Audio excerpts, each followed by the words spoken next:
Kenapa orang gagap bila menyanyi tak gagap? Pernah tak awak terfikir? Betul tak? Orang gagap bila dia menyanyi elok pula hilang gagap. La la la la la la.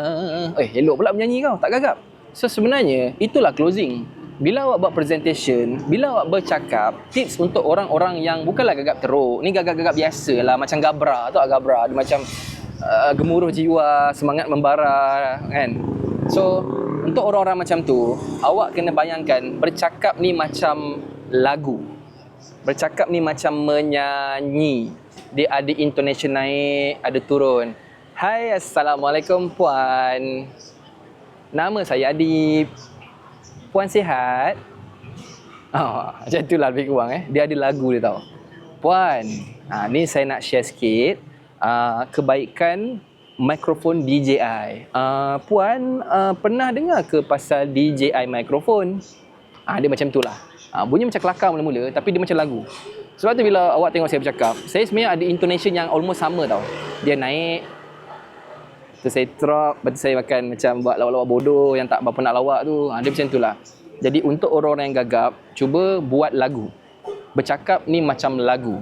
Dan skrip pun macam lagu. Okay? Untuk skrip closing ada 4 fasa. Tak kisahlah WhatsApp ke, call ke, face to face ke. Fasa pertama adalah introduction. Awak akan ice breaking dulu. Borak-borak tanya masalah dulu. Fact finding itu waktu introduction. So awak kena create soalan dan ada lagu untuk introduction. Fasa kedua kita panggil trust. Awak nak build up trust. Naikkan testimoni, sharing pasal kebaikan produk. Fasa yang keempat pula adalah fasa offer. Baru awak start buka offer, buka harga. Fasa yang keempat yang terakhir adalah fasa urgency. Barulah awak wujudkan sebab kenapa nak kena beli sekarang, kenapa tak esok.